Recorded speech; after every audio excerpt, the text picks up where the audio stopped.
तो ये क्लेम करते थे और दावा करते थे कि हमारी हुकूमत में एक भी दंगा नहीं हुआ।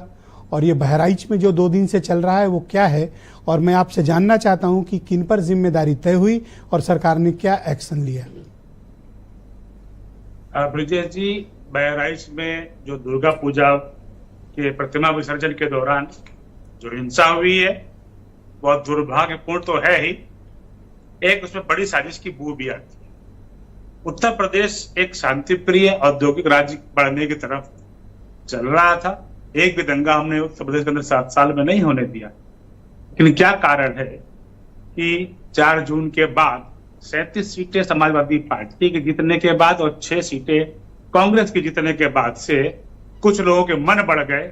इसके पहले गणेश प्रतिमा, गणेश उत्सव पे भी पथराव किया गया और दुर्गा पूजा के प्रतिमाओं पे विसर्जन पे पथराव करने की हिम्मत की गई।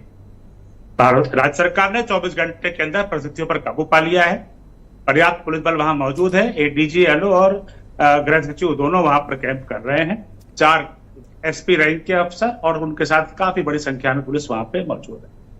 मुख्यमंत्री जी स्वयं स्थिति पर नजर रखे हुए हैं और एक एक पल की वो जानकारी ले रहे हैं। यह बात निश्चित है कि जिन अधिकारियों की वजह से भी अगर कहीं पे कोई कमी पाई जाएगी उनके खिलाफ भी कठोर दंडात्मक कार्रवाई की जाएगी और जो दंगाई थे, मनबड़ थे, उनको तो बख्शा जाएगा ही नहीं। यहाँ पर आपको ब्रजेश जी एक बात और आप अभी देखिए, मुझे आपने जो बताया उसमें अभी तक ये नहीं बताया आपने कि एक्शन क्या लिया आपने। 35 से अधिक दंगाइयों को गिरफ्तार किया गया है और आपको मैं कहना चाहता हूं कि वहां पर पहले से दंगा करने की तैयारी थी। यह जुलूस कोई नया मार्ग पे नहीं गया था। जो उसका मार्ग था पहले से हर साल वहां से निकलता था।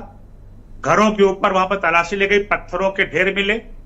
जिस घर से एक मस्जिद थी वहां पर जो है तो तमाम बोतलों के क्रेट मिले, तमाम बोतलें बरसाई गई, खाली सोडे की और कोल्ड ड्रिंक की बोतलें भीड़ पर बरसाई गई, पत्थर बरसाए गए, दुर्गा प्रतिमा को क्षतिग्रस्त किया गया और उसके बाद उन्होंने एक व्यक्ति की हत्या कर दी और हत्या भी बर्बर तरीके से करी है। उसके नाखूनों को नोचा गया है प्लास्टिक, उसको कई गोलियां मारी गई हैं।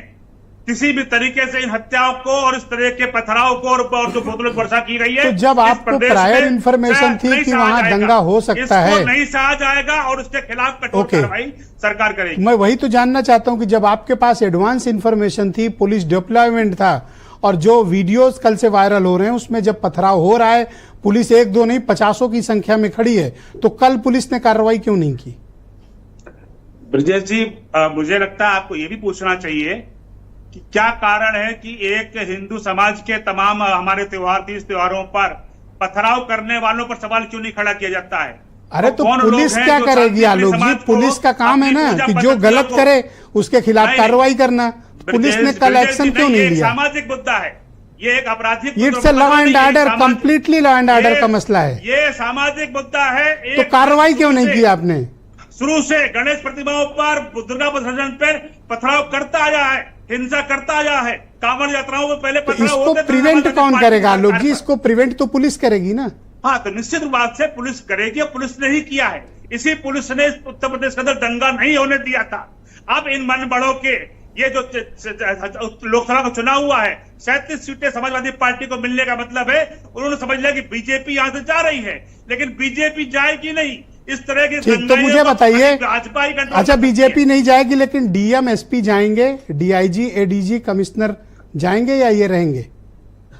देखिए, जांच चल रही है, हम किसी को छोड़ेंगे नहीं, लेकिन इस समय किसी को हटाया भी नहीं जाएगा क्योंकि पहले दंगाओं पे काबू करना है। वहां के जो परिक्षेत्र के लोगों को मालूम है जिनकी वजह से ये सब कुछ हुआ, फेल्योर हुआ, उन पर कोई कार्रवाई नहीं।